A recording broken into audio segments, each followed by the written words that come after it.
తీసుకురావడం జరిగింది. ఈరోజు చూసుకున్నట్లయితే వికలాంగులు చాలా చోట్ల అణచివేయబడుతున్నారు. అవునా కదా? వికలాంగులు చాలా చోట్ల. మురళీగౌడని వేదిక మీదకి రావాల్సిందిగా ఆహ్వానిస్తున్నాం. అదేవిధంగా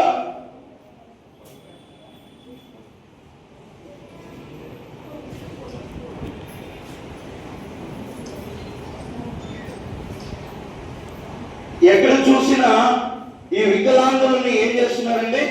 అణచివేస్తున్నారు. అవునా కదా? ఎక్కడ చూసినా వికలాంగులు పైకి రాలేకపోతున్నారు. ఈరోజు చూడండి, ప్రతి రంగంలో కూడా వికలాంగులు దేంట్లో కూడా రాణించలేకపోతున్నాడు. ప్రభుత్వం 4% కేటాయించింది, కాకపోతే అది ఎక్కడ కూడా అందలేనటువంటి దాఖలాలు ఉన్నాయి చాలా చోట్ల చూసుకున్నట్లయితే. సో ఒక హ్యాండిక్యాప్ అనుకుంటే ఏదైనా సాధించవచ్చు. ఒక డిసేబుల్ పర్సన్, ఒక వికలాంగుడు అనుకుంటే ఏదైనా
ఏదో శాస్త్రాలను ఆ ఉద్దేశంతో కాకుండా ఇప్పుడే మన సోదరు ఇప్పుడే చెప్పాడు, శ్రీకాకుళంలో ఒక అతన్ని ఆదర్శంగా తీసుకొని, అంటే మనం కూడా ఏదో ఒకటి మనం సాధించాలా, ఏదో ఒకటి చెయ్యాలా అనే తపంతో మనం ఉండి ఏదో ఒకటి ఎన్నుకొని మనం స్వయం కృషితో ముందుకు పోగలిగితే ఖచ్చితంగా ఈ సమాజంలో మనకన్నా మించిన వాళ్ళు ఎవరు లేరు.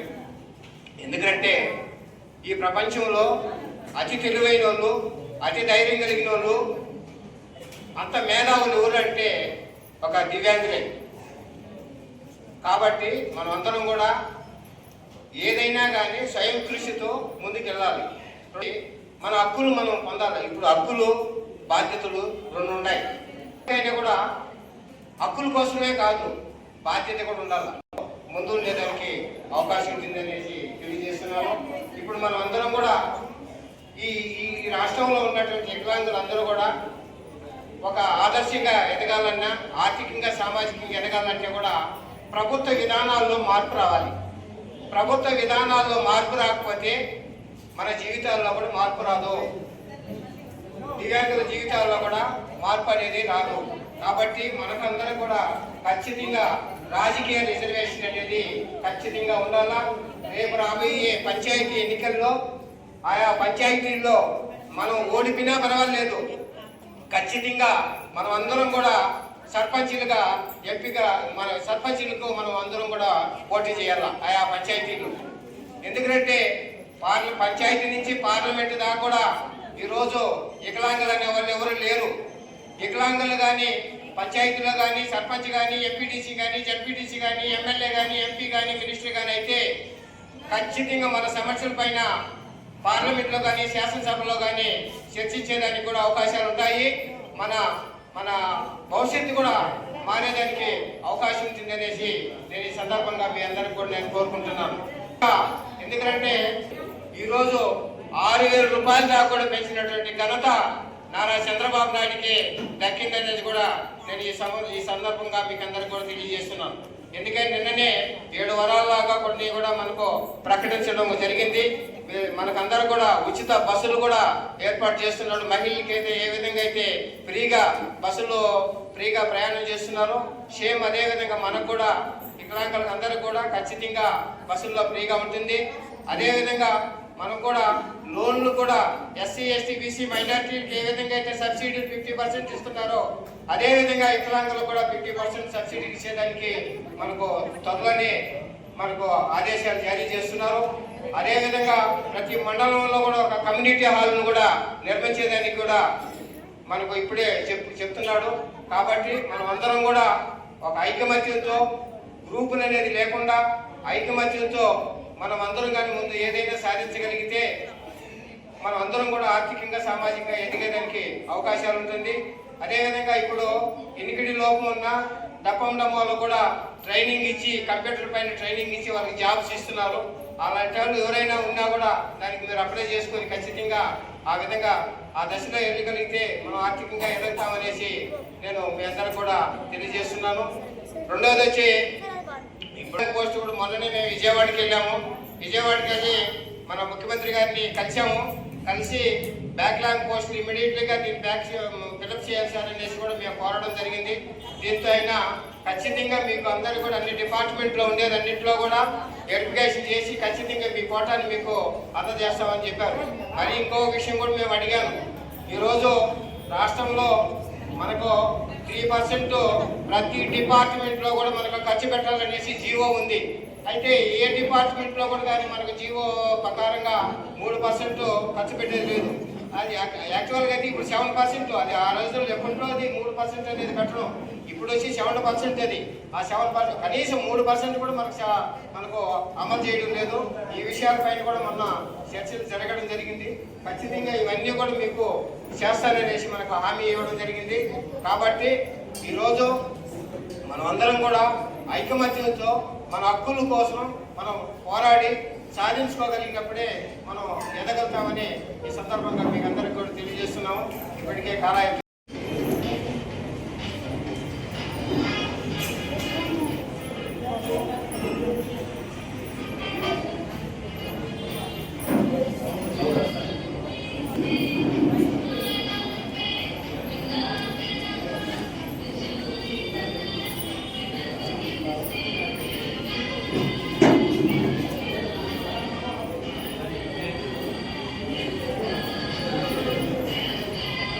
దయచేసి చప్పట్లతో వాళ్ళని ఎంకరేజ్ చేద్దాం.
చక్కగా ధ్యానం చేసిన ముఖ్యంగా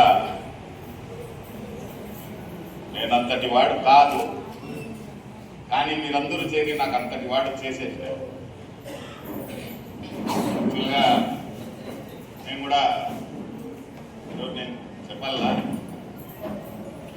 వికలాంగులతనం అనేది మా ఇంట్లో కూడా ఉండదు, నా తోబుట్టుకు కూడా ఉండదు. నేను చిన్నప్పుడు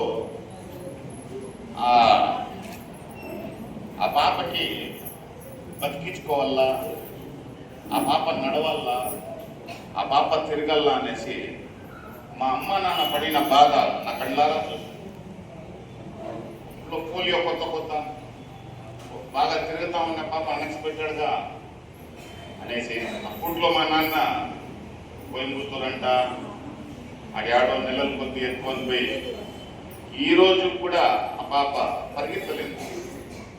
కానీ 2 బిడ్డల తల్లి బాగుంది. అదంతా రెండవది ఏమంటే, నాకు తెలిసినంత వరకు నేను చదివిన పుస్తకాలకి దేవుడు మీకు మన మాదేశ్ ఒక మాట చెప్పారు. నా జీవితంలో మొట్టమొదటిసారి విన్నాను. నా 9 ఏళ్ల చరిత్రలో వీఆర్ మేడెడ్ బై లార్డ్ అన్నాడు. మేము భగవంతుడు తన చేతులతో మాకు చేసిండేది, మేము కాదు అని. కానీ అదే సార్, నిజంగా మీరు నిజమైన మాట మాట్లాడినారు. కానీ అతను ఎందుకు చేసినాడంటే మాటలకి బుద్ధి వచ్చేది చేసిండే సార్. ఎందుకంటే ఆ పరమాత్ముడు, అల్లా అంటాను నేను, ఈశ్వరుడు అంటారు, విధాలుగా పిలిపించుకుంటాం. కానీ ఆయన ఒక్కడే, ఆయన ఎందుకు నీకు అట్లా చేసి ఏంటంటే మాటలకి బుద్ధి రావాలా. ఆయన అనుకోవనంటే మాకు కూడా నీకన్నా చేసిండొచ్చు, కానీ ఆయన నీకు ఎందుకు చేశానంటే మాటలో. ఎందుకంటే ఈరోజు ఎందుకు కదా అన్నీ బాగుంది, బుద్ధి లేకుండా బతుకుతా ఉన్నాం. అన్నీ బాగుంటాయి. నాకు చూడండి, హెయిర్ స్టైల్ బాగుంది, కొంచెం నల్లగా ఉన్నా, ఫెయిర్గా ఉన్నా, ఏమంతా పొట్టిగా లేకుండా మినిమం హైట్ ఉన్నా, కానీ నా మనసు మంచిది కాదు, నా ఉద్దేశం మంచిది కాదు. నిజమైన అవుతాడు ఎవడు అంటే, ఎవడైతే బుద్ధితో మనసుతో వాడు పనికిరాని పనులు చేస్తాడో వాడు నిజమైన అవిటోడు మీరు కాదు. ఒకవేళ మీకు మనసులో ఉంటే కూడా తీసేయండి, you are a great persons. ఎందుకంటే ఈ రోజు నేను గర్వంగా ఈ టేబుల్ పైన పెట్టి చెబుతా, ఇది యూట్యూబ్లో వందల లక్ష మంది విన్ని నాకేం ఇదేం లేదు. మీ మానసిక ధైర్యం ముందర మేము చింత పిచ్చంత కూడా కాదు. నీకు బాగా తెలుసు, నాకు ఏదో తక్కువ ఉంది అని, నాకేదో క్షణం నీకు అర్థమవుతుంది, నాకు ఏదో తక్కువ ఉందనేసి. కానీ అన్నిటికన్నా మించిన ఏమంటే మీ మనోధైర్యం ముందర యా శక్తి కూడా పనికిరాదు, ఏది పనికిరాదు. నాకు అన్నీ ఉండాలనేది ధైర్యంతో మీరు నడవలేని వాడు కూడా కాలెత్తి నడవగలుగుతాను అని ఆ ధైర్యం ఉండదా? ఆ ధైర్యం యా వీరుని కూడా రాదు. సో ఆ లెక్కనెత్తుకుంటే మాకన్నా మీరు 100 రెట్లు బెస్ట్. ఇంకోటి ఏమంటే, మీ జిల్లా అధ్యక్షురాలు నాకు స్నేహితురాలు. మేము గత 6 నెలల ముందు ఈ కళ్ళ కన్నాం. ఎందుకంటే నాకు ఆ పరమాత్ముడు నాకు ఒక చిన్న అవకాశం ఇచ్చినాడు 5 ఏళ్ల నుంచి. తిరుపతిలో నేను 5 ఏళ్ల నుంచి ఈ బ్లైండ్ పిల్లల కోసం, దీనికోసం ఏదో నాకు పని పాట లేదు కాబట్టి దేవుడు ఈ పని ఇచ్చిండాడు. నేను ఆడికి వెళ్ళిపోయిన తర్వాత మేడం గారు కలిసినారు. ఆ లాస్ట్ డే టోర్నమెంట్ అంతా జరుగుతా ఉంది, పెద్ద వాళ్ళు వచ్చిండారు. మేము ఇద్దరు పక్కన నిలబడిపోయారు, ఒకరి మొహాలు ఒకరు చూసుకొని. ఆ రోజు మేడం అన్నారు, సార్ మీరు అందరికీ చేస్తారంట, మీరు ఏదో పెద్ద ఇదేంట, మాకు కూడా ఏమైనా చేయొచ్చు కదా. నేను ఆ రోజు ఏమనంటే, మేడం ఏం చేయాలన్నా కూడా నేను డొనేషన్లు ఇచ్చేవాడు కదా, నేను అంత గొప్పవాడు, ఎందుకంటే సాధారణ లారీ డ్రైవరు, లారీ ఓనరు, నాకు అంత లేదు. కానీ మీరు 3 నెలలు 4 నెలల ముందు చెప్తే నేనేమని చేస్తామంటే, మా తోటి ఉంది, మా భాగ్య లక్ష్మమ్మ, మా పలంనేరు టీము, వీళ్ళంతా మొన్న ఫోన్ చేసినారు. అన్న ఎక్కడ ఉండారన్న, ఏనా పోలీస్ రిపోర్ట్ ఏమన్నా ఇస్తారా అంటే లేదన్నా మీతో కదా ఏమన్నా అంటే ఈ మాట ఒకే మాట చెప్పిన అన్న, నా చెవులకు వచ్చేది ఇంకా అది నీకు చేరిపోయినట్టే.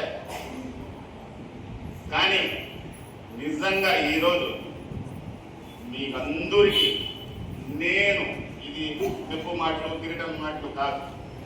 ఎందుకంటే మేడం గారు నాకు గత 11 సంవత్సరాల నుంచి నాకు బాగా తెలుసు. ఈరోజు ఈడ నాకు, నా స్నేహితులకి, నా శ్రేయభిలాషులకి, దీని నాకు వెన్నపూసగా ఉన్న ప్రతి ఒక్కరికి ఈ అవకాశం ఇచ్చినందుకు నేను మీకు శిరస్సు వంచి మీ అందరికీ నమస్కరిస్తున్నాను. ఒకవేళ ఏమైనా హెచ్చు తక్కువ ఉంటే కూడా మీ అందరికీ క్షమాపణ కోరుతా. దీంతో సభ ముగించుకుంటామండి. ఆశా జ్యోతి దివ్యాంగుల సేవా సమితి తరఫున అధ్యక్షులు జిలోబై గారికి గౌరవంగా సన్మానించాలని రిక్వెస్ట్ చేస్తున్నాను. తీసుకొని చాలా మంది వాళ్ళకు ఘనంగా అంత్యక్రియలు చేశాను. అది అన్న. సో అన్నని ఈరోజు సగౌరవంగా అన్నని సన్మానించాలని ఆశా జ్యోతి సేవా సమితి తరఫున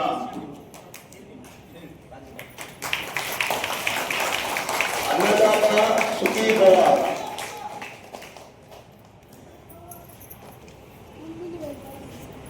ఈరోజు మా దివ్యాంగులకు భగవంతుడు ఎల్లప్పుడూ సుఖ సంతోషాలతో, మంచి ఆయుర ఆరోగ్యాలతో వారి కుటుంబాన్ని నింపాలని మనస్ఫూర్తిగా వేడుకుంటున్నాను. ఇప్పుడు శిక్షణలు అనేటివి చాలా అవసరం. మీరు పాంప్లెట్ లో కూడా ఇచ్చారు. శిక్షణ ఆ నైపుణ్యాన్ని బయటికి తీసి ఒక శిక్షణ అవసరం. అదేలాగా ఒక దగ్గర ఒక కమ్యూనిటీ హాల్ అనేది కావాలి అని జరుగుతుంది.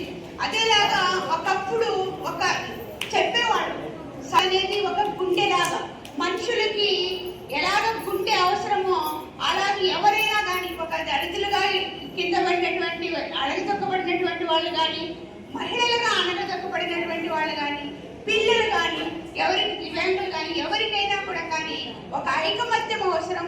అదేలా ఇలాగ చాలా మంది, ఇప్పుడు ఉదాహరణకు ఒక మహిళలు అనుకున్నాం, ఒకప్పుడు ఐకమత్యం లేదు. ఈరోజు కొంతవరకు ఐకమత్యానికి అవకాశం, రకరకాల స్కీముల ద్వారా ఐకమత్యం వచ్చినాయి. ఈరోజు మహిళలు చాలా ముందుకు వచ్చారు. అదేలాగా దళితులు ముందుకు వచ్చారు. ఇలా కొంత ముందుకు రావడం జరిగింది. ఎలాంటి ఐకమత్యం ఉండాలి, అదేలాగా సమావేశాలు నిర్వహించుకోవాలి. మన బాధలు ఏమి, మనమేమి అని ఒకరికొకరు మనం మాట్లాడుకున్నప్పుడు మాత్రమే ఇది జరుగుతుంది. కాబట్టి మీరు దగ్గరగా చిన్న చిన్న పల్లెల్లో కానీ ఎక్కడైనా కూడా కానీ వారానికో నెలకో ఎప్పుడో ఒకసారి మీకున్నటువంటి సమస్యలేమి అని ఒక సమావేశాన్ని నిర్వహించుకొని ఆ సమావేశంలో మీకు కలిగినటువంటి ఇబ్బందుల్ని మనము ఇంతకుముందు ఒకసారి చెప్పినట్టుగా ప్రభుత్వ అధికారుల దగ్గర కానీ ఎవరి దగ్గర కానీ మనం వ్యక్తపరిచిన రోజే ఒక్క రోజుతో ఏ సమస్య తీరదు, ఏది తీరదు అన్నమాట. కాబట్టి మనం సమావేశాలను నిర్వహించుకోవాలి, ఐకమత్యంగా ఉండాలి, సమావేశాలని నిర్వహించుకోవాలి. ఈ సమావేశాన్ని ఒకప్పుడైతే మనం ఒకరినొకరు చెప్పుకోవడానికి ఆ ఫోన్ల ద్వారా మనం మాట్లాడుకోవచ్చు, లేదంటే కూడా ఒక మెసేజ్ రిసీవ్ చేసుకోవచ్చు. ఈ రోజు ఒక మీడియా అనేది మన ముందుకుంది. కాబట్టి మీరు అయ్యో నేను ఈ ఫలానా దివ్యాంగురాలనే నేను చెప్పుకోలేను, నాకెవరికి కాదు అనేది కాదు. చాలా ఇంతకుముందు చెప్పినట్టుగా యూట్యూబ్లో కావచ్చు, ఇంకొక రకరకాల సోషల్ మీడియా ద్వారా మన సమస్యల్ని మనం చెప్పుకోవడానికి ఈరోజు ముందుకుంది.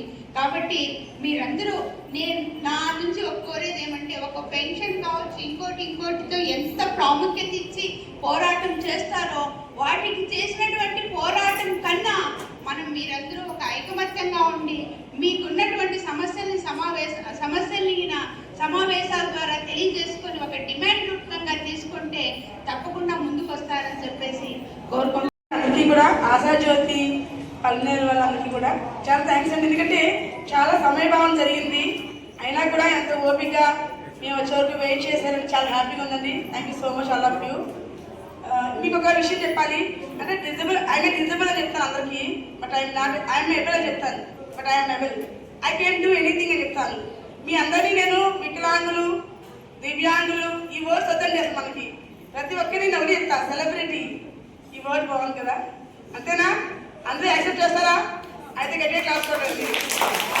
మీ అందరికి కూడా ఒక చిన్న యాక్సిడెంట్ అయితే జరిగింది మా ఫ్రెండ్కి. ఇప్పుడు ఆ యాక్సిడెంట్ జరిగినప్పుడు పల్నాడు రావాలని ఇంకా 40 కిలోమీటర్స్ అంటే మేము వచ్చేసి కదా.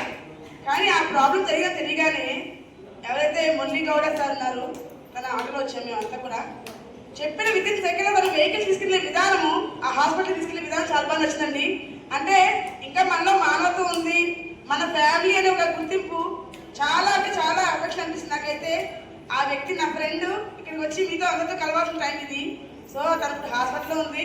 నేను ఏమంటానంటే మనలో ఉన్న ఐక్యత ఇంకెక్కడ ఎక్కడ చూడలేదండి. ఎంతే ఐక్యతతో మనకు రావాల్సినవన్నీ కూడా రాబట్టుకుందాం. ఎవరు కూడా తక్కువ కాదు, అందరిలో కూడా స్కిల్స్ ఉన్నాయి. ప్రతి ఒక్కరు కూడా స్కిల్స్ తో డెవలప్ చేసుకోండి. ఓకేనా? Wish you all the best all of you. Thank you so much అండి. మాట్లాడినారు. ఈ 2012లో ఈ యొక్క వికలాంగుల సేవా సమితి అనేది ఏ కారణంతో వచ్చామంటే, నాకు నేను పుట్టడంతో చిన్నప్పుడే తల్లిదండ్రులను పోగొట్టుకున్నాను. నేను పడిన కష్టాల్లో నాతోటి దివ్యాంగులు పడరాదనేసి ఈ యొక్క వికలాంగుల సేవా సమితి అనేసి అప్పట్లో, ఇప్పుడు మాత్రము దివ్యాంగులు, యువన ప్రతిభావంతులు అన్ని పేర్లు మాత్రము గొప్పగా ఇస్తున్నారు. ఇంకా మన హక్కులు కొన్ని ఉన్నాయి. ఆ హక్కులను ఈ పల్నాడు నియోజకవర్గంలో ప్రతి మండలంలో ఇదే మాదిరి ప్రతి కమిటీని ఏర్పాటు చేసి ప్రతి మాలమూరు గ్రామాల నుండి ప్రతి ఒక్కరికి సంక్షేమ పథకాలు అనేది ప్రతి ఒక్కరు సకలాంగుల కన్నా మన దివ్యాంగులే ఎక్కువగా అభివృద్ధి అయ్యేటట్టుగా కృషి చేస్తామనేసి మీకు ఒక సేవకుడిగా ఒక భావనతో నేను అండగా ఉండి అన్ని సంఘాలకు ఒక అండగా ఉండి ఒక సేవకుడిగా నేను నిర్వహిస్తానని ఈ యొక్క అవకాశం ఇచ్చిన పెద్దలకు చిన్నలకు అదే రిక్వెస్ట్ చేస్తున్నాను.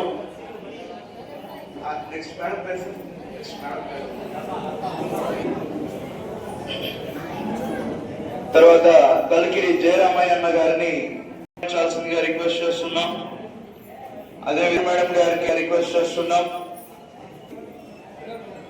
సన్మాన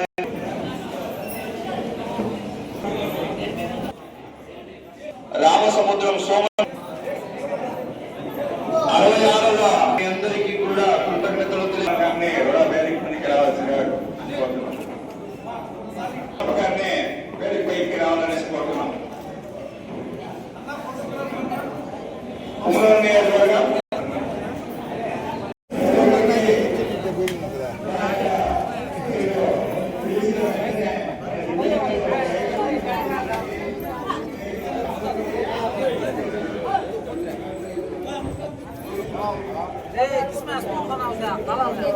इसमें कहाँ डूबा था आचार हुआ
బాగుందా?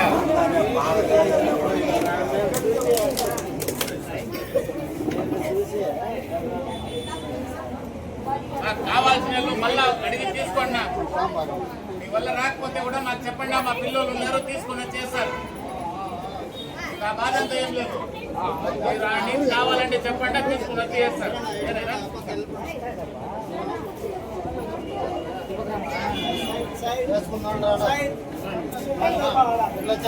తినేసి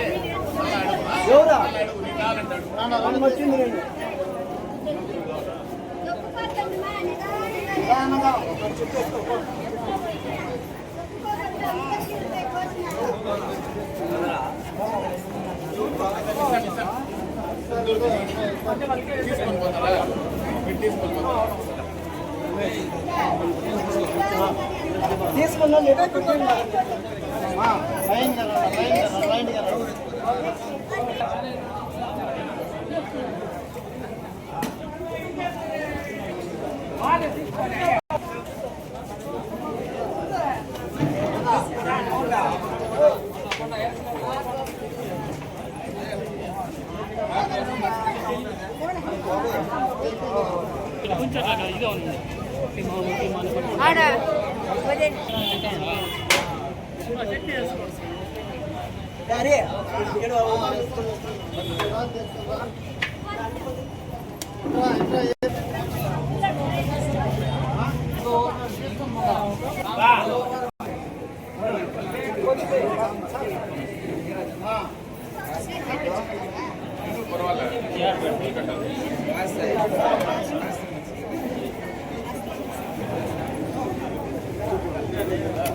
నమస్కారం.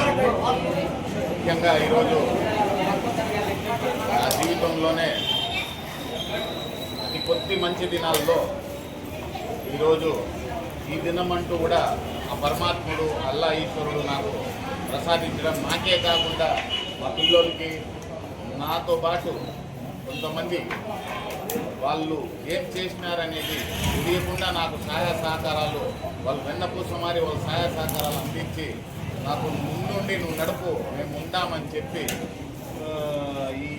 ఈ యొక్క రోజు వాళ్ళు నాకు పూర్తి సహాయ సహకారాలు అందించిన ప్రతి ఒక్కరికి కూడా నా యొక్క నమస్కారాలు.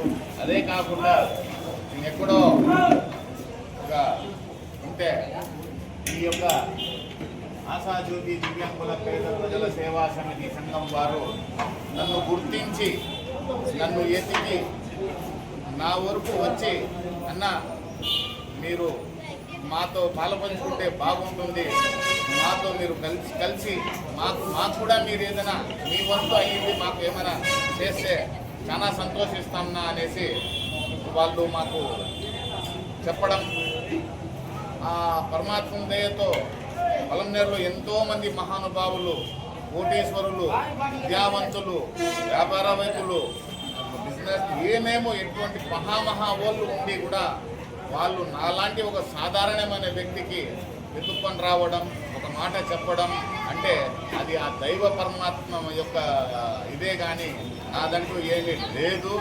కానీ ఈ అవకాశం ఇచ్చిన మొట్టమొదటి ఆ పరమాత్ముడు అల్లా పరమేశ్వరుడికి, రెండోది ఈ యొక్క ఆశాజ్యోతి దివ్యాంగుల పేద ప్రజల సేవా సంస్థ వారికి నా యొక్క వాళ్ళకి నా యొక్క కృతజ్ఞతలు చెప్పుకుంటూ, ఇంకోటి ఏమంటే చాలా మంది ఒక మాట అంటారు, అయ్యో ఆయన ఇది చేసిన అది. అయ్యా నేను ఒకే ఒక మాట అంట, ఊహ తెలియనప్పుడు మనం ఏం చేయలే, ఊహ తెలిసిన తర్వాత కొన్నాళ్ళు ఈ లోకాన్ని అర్థం చేసుకునేది మనం ఏం చేయలే. ఇంకా ఉండేది కొన్నాళ్ళు, ఏ రోజు పోతామో మాకే తెలియదు. కానీ ఉన్నన్నాళ్ళు ఏదో ఒకటి, రేపు ఒకవేళ మనం చచ్చిపోయిన తర్వాత కనీసం ఒక నలుగురు ఆ మహానుభావుడు ఉన్నాడు, మాకు మేము పిలిస్తే పలక్తా ఉన్నాడు, మాకు ఇప్పుడు అన్నం పెడతా ఉన్నాడు, మాకు భుజం ఇస్తా ఉన్నాడు. ఏదో ఒక రూపంలో మనం వాళ్ళకి ఎవరికో ఒకరు ఆ పరమాత్మ కోసం సాయం చేస్తే ఆ దైవాన్ని మాకు సాయం చేస్తాడు. రెండోది నేను ఎందుకంటే చాలా మంది నాకు అడుగుతుంది అంతా చూపించుకుంటా ఉండవా అని. చూపించుకునే ఉద్దేశం ఒకటన్నా, ఎందుకు చూపించుకుంటానంటే నాకు మెచ్చుకునే వాళ్ళు ఇది చూసి వాళ్ళు పెడతారేమో, లేదు నాకంటూ నాకు శత్రువుగా చూసే వాళ్ళు కూడా వాడేం పెట్టేది నేను ఇంకా 4 గింతలు పెడతాననేసి వాళ్ళు భావించి ఇట్లా ఉండి ఇంకా 10 చేస్తారేమో అనే ఉద్దేశంతో కానీ దీన్ని చూపించుకొని ఇది ఎవడు బోర్డులు తగిలించుకొని బతకాల్సిన అవసరం ఏం లేదు. కానీ ఒకటి జీవితంలో మీకు కూడా 2 చేతులెత్తి మొక్క అన్న, మీరు ఎవరైనా ఉండి, ఎందుకంటే అన్ని దానాల్లో అన్నదానం అనేది ఆకిలి లేని ప్రాణే లేదు. ఈ భూ ప్రపంచంలో ఆకిలి లేని ప్రాణే లేదు. ఆ ఆకిలిని ఎవరైతే నింపుతారో వానితో ఖచ్చితంగా అల్లా పరమేశ్వరుడు ఈశ్వరుడు ఆయనతో ఉంటాడు, ఆయన మంచి చెడ్డ చూస్తాడు అనేసి రెండోది ఈ అవకాశం ఇక్కడ వచ్చి ఈ యొక్క విందు భోజనాన్ని ఆస్వాదించిన ప్రతి ఒక్కరికి నేను రుణపడి ఉంటానని కోరుకుంటున్నాను.